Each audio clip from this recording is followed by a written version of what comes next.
네, 새해가 밝아오면서 각 국가마다 한 해를 어떻게 설계할지 고민이 깊은데요. 어제 저희가 미국 교육계의 주된 과제를 짚어드렸는데 오늘은 여기서 한 발 더 나아가서 미국 사회가 당면한 주요 이슈를 정리해 보려고 합니다.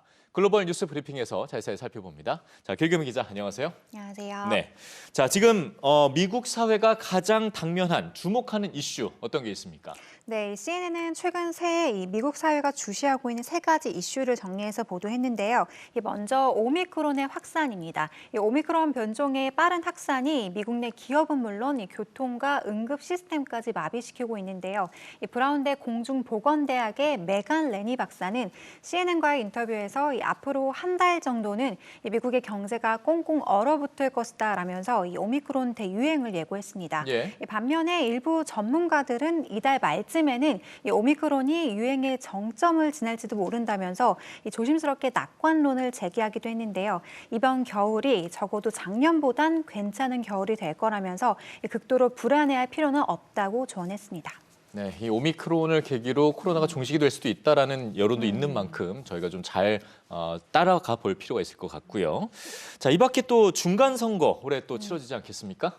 그렇습니다. 올해 미국 정치계에서는 아마 가장 중대한 사안이 아닐까 싶은데요. 이 상하원 의원뿐 아니라 이 주지사 일부도 뽑는 대선거다 보니까 이 표심이 어디로 향할지도 관심이 쏠리는데 이 선거와 더불어서 주목받고 있는 이슈가 또 한 가지 있습니다. 예. 이 바로 바이든 행정부가 준비하는 대규모 재건 예산의 통과 여부인데요. 사회 안전망 구축과 이 기후 위기 퇴치를 위한 법안인 더 나은 재건은 여당이 민주당 내에서조차 현재 지원을 받지 못하고 있는 실정이죠.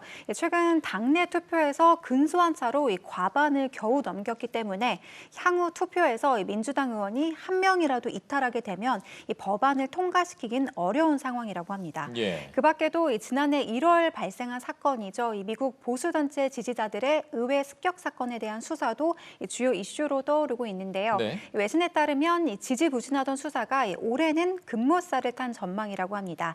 의회 관계자는 수사팀이 올 여름까지 조사 결과를 담은 중간 보고서를 발표할 계획이라면서 이와 관련한 청문회도 곧 마련할 예정이라고 밝혔습니다. 네, 자 이렇게 해서 미국의 주요 이슈들까지 저희가 살펴봤습니다.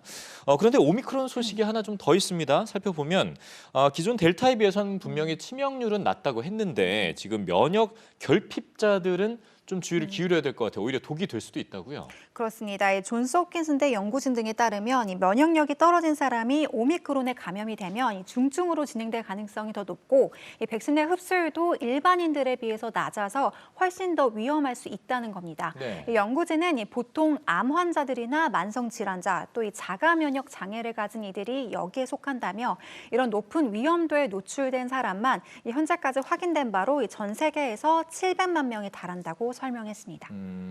자 이렇기 때문에 아무래도 각 정부가 면역력이 낮은 사람들한테는 백신 접종 주기를 좀 짧게 할 필요가 있다라고 계속 주장을 하고 지시하는 것과도 연관이 있을 수 있겠네요. 맞습니다. 실제로 전 세계적으로 이 면역 체계가 극도로 약해서 이 백신조차 못 맞는 면역 저하자들을 위해서 이 제약사마다 맞춤 백신을 개발하고 있는 상황인데요. 예. 이 대표적인 게 이 아스트라제네카의 이브쉘드입니다.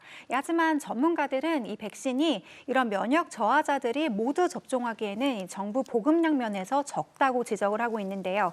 이 특정인들을 위한 백신으로 인식돼서 정부 구매율이 떨어지고 있다는 겁니다. 예. 실제 우리에게도 생소한 이브쉘드 백신의 경우 대상자 700만 명 중에 현재까지 10분의 1만이 접종한 것으로 알려지고 있습니다. 네, 이들을 향한 배려가 좀 더 필요해 보입니다. 자, 마지막 소식은요. 팬데믹 장기화가 이렇게 이어지는 요즘 같은 시기에 좀 의미가 있는 소식입니다.